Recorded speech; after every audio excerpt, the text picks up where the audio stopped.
Bells and iron doors, inside the monk's house echoes roar.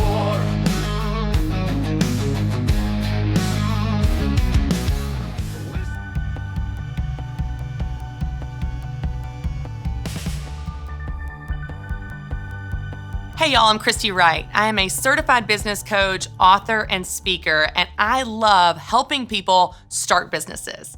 In fact, I've spent the last 10 years helping people start side businesses, home-based businesses, and small businesses. And I gotta tell you, probably the favorite business I have ever helped start would be my son's.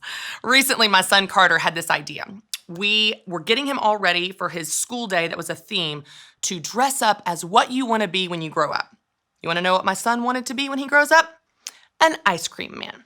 So I was like, I can make this dream come true. I get him a little apron, little hat, little name tag. He dresses up. And then we have the idea after this to really put on an ice cream stand in our neighborhood.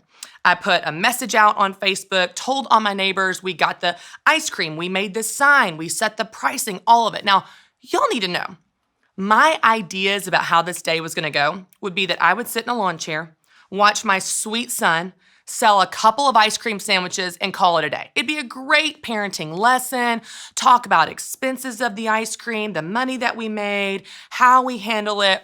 Let me tell you, in 2 hours, my son made over $200, and he's 6 years old. That shows the power of starting your own business. Whether you are starting a small little ice cream stand, or you are mowing lawns in your neighborhood, or you're starting a legit small business.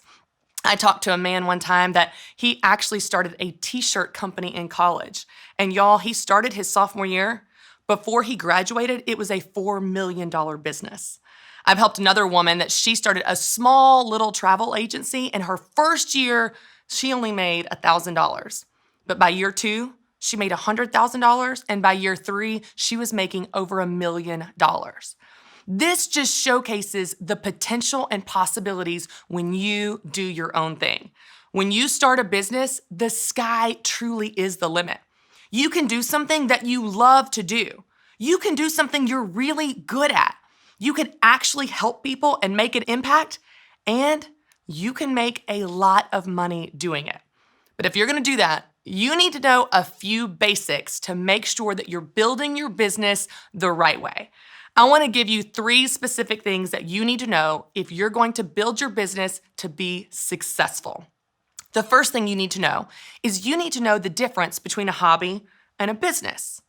A hobby costs you money. A business makes you money. Now, this sounds really simple, I understand that, but when you're doing something you love to do, it can be so tempting to get sucked into the fact that you love it that you forget you're supposed to make money at this thing. I had a woman call into the Ramsey show recently, and she asked me a question about her business. She said, well, I've had this business for about 7 years, but I've never made money. And I thought, no, you haven't had a business for 7 years. You've had a hobby. The determining factor on whether or not you have a hobby or a business is simply if you're making money. Now, this is going to help you make decisions for your business. Where you might be tempted to go out and buy a bunch of stuff, you start to look at your expenses differently. You start to think, will this help me make more money? Or is this just gonna cost me money that's gonna cut into my income and my profit and keep me from making money in my business? So when you understand the difference between a hobby and a business, and you understand what you need to do to build a business, you'll actually make money. The second thing you need to know if you're going to build a successful business is you need to know the importance of keeping separate bank accounts. It's so easy when you get started to just go ahead and run all that money through your bank accounts. You might have a checking account and a savings account that you set up on your own when you turned 14 or 15 or 16. Here's the thing. You're going to need another one for your business. Think of your business as a completely separate person, because it kind of is. When you run all of the money that you make into that checking account and you take all of your expenses out of that checking account, here's what happens. Record keeping is so much easier. You know exactly how much you made and exactly how much you spent because it's all kept in that same bank account. It also helps you report for taxes when that comes around because you're going to need to pay taxes on that money. So keeping a separate checking and a separate savings account will give you peace of mind and keep your money clean and clear so you know what you're making and how you need to treat your money. So first, you need to know the difference between a hobby and a business. Second, you need to know you need to have a separate checking and savings account for your business. And third, and very importantly, you need to save money for that business. Now, savings in business is called retained earnings. You save for your business. Now, like you might have heard in real life and your personal finances, you need savings for a few different things. First, you need savings for emergencies. If something happens to your car, you've probably, hopefully, got a savings account to cover that. If you've got a flat tire or something goes wrong and your brakes go out. Same thing in business. Let's say you have a lawn mowing business and you use this lawnmower. It is your primary way to make money and actually utilize this business, but then it has a problem. It breaks down. Well, your business is out of business until you fix that lawnmower or get a new one. If you have a savings account, you can get that lawnmower fixed and it doesn't hold you back or have to stop your business. So the first thing you save for would be for emergencies. The second thing you save for would be for new purchases.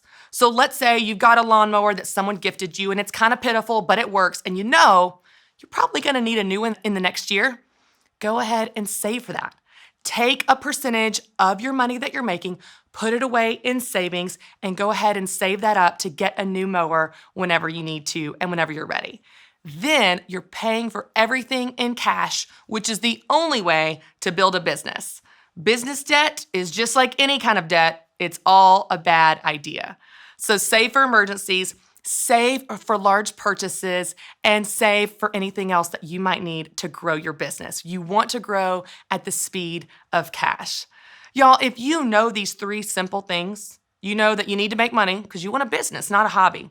You know you need separate savings and checking account because you need to know where your money's going and how much you're making. And you actually save money to build your business so you can grow at the speed of cash.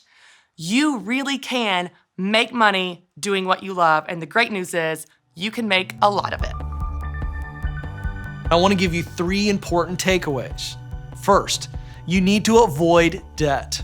Second, you should do some business planning or forecasting. And third, you need to save some of the money you make to put back into your business. So now I want you to consider this question. How would you use retained earnings in your business?